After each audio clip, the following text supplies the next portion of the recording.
Assalamualaikum warahmatullahi wabarakatuh. Selamat pagi anak-anak hebat. Bagaimana kabarnya hari ini? Semoga semua dalam keadaan sehat walafiat. Hari ini kita masuk di tema 2 subtema 1 pada pembelajaran yang kelima. Sebelumnya kamu telah berlatih teknik vokal dalam menyanyikan lagu Menanam Jagung. Menyenangkan bukan? Ayo kita nyanyikan kembali lagu tersebut dengan nada dan tempo yang tepat. Kamu akan menyanyikan lagu Menanam Jagung secara kelompok yang terdiri atas 5-6 orang.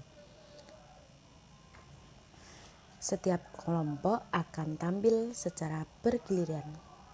Ketika ada kelompok yang tampil, setiap siswa memperhatikan teknik bernyanyi kelompok yang tampil dan membuat catatan pada kertas yang telah disediakan guru.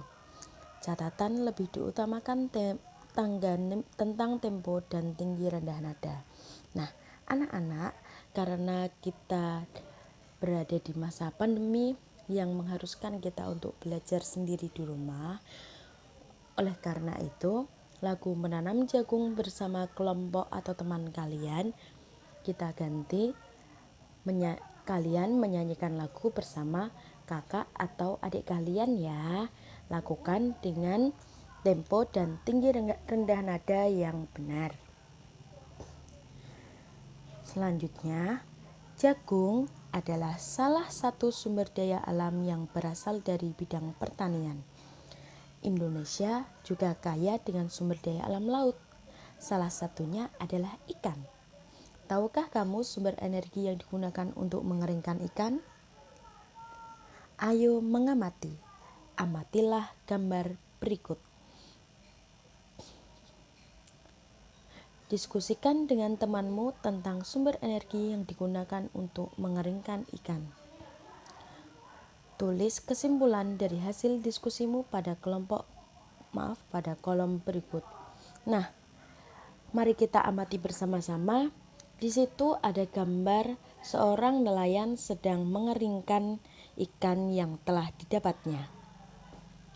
Kira-kira apa yang dapat disimpulkan dari gambar tersebut? Sumber energi apa yang digunakan oleh nelayan untuk mengeringkan ikan? Nah, betul sekali. Sumber energi yang digunakan untuk mengeringkan ikan adalah energi panas matahari. Pengeringan pada ikan terjadi karena penguapan air ke udara. Mengapa terjadi penguapan air di udara? Karena perbedaan uap air antara udara dengan bahan yang dikeringkan. Proses pengeringan terjadi karena penguapan air atau pengisapan air oleh udara sebagai akibat perbedaan kandungan air produk dengan udara sekitar. Nah, itulah kesimpulan yang dapat kita amati dari gambar tersebut. Kita lanjut di halaman berikutnya, yaitu ada teks bacaan yang harus kalian baca, yaitu tahukah kamu bahwa Indonesia merupakan salah satu negara kepulauan terbesar di dunia?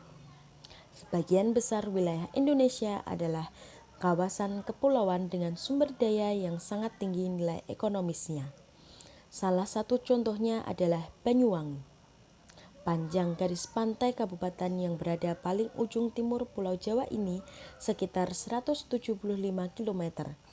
Dengan potensi besarnya, Banyuwangi konsisten menjadi penghasil ikan laut terbesar setelah Bagan Siapi-Api.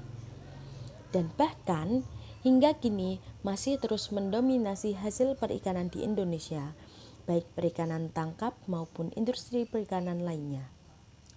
Kabupaten di ujung timur Pulau Jawa ini telah berhasil melakukan ekspor hingga ke 18 negara. Sistem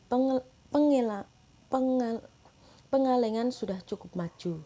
Ditambah lagi industri besar di Pelabuhan Muncar Banyuwangi terus berkembang.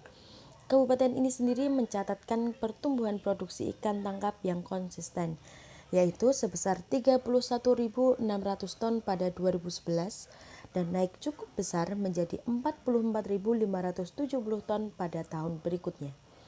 Pada tahun 2013, produksi ikan tangkap Banyuwangi mencapai 49.539 ton, dengan jenis ikan tangkap terbanyak dengan ikan layang dan lemuru. Dalam bidang perikanan, Banyuwangi menyerap banyak tenaga kerja, mulai dari nelayan, pekerja industri perikanan, hingga industri rumahan. Nah, anak-anak, setelah kalian baca bacaan teks tersebut, jawablah pertanyaan yang ada di bawahnya berdasarkan teks yang telah kalian baca. Kita masuk ke soal yang pertama, yaitu bagaimana kaitan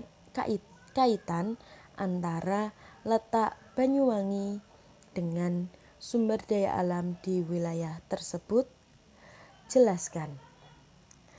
Nah, kaitan antara letak Banyuwangi dengan sumber daya alam di wilayah tersebut adalah panjang garis pantai Kabupaten Banyuwangi yang berada paling ujung timur Pulau Jawa ini sekitar 175 km.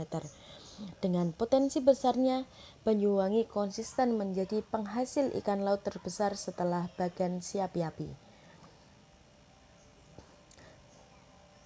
Itulah keterkaitan antara letak Banyuwangi dengan sumber daya alam di wilayah tersebut.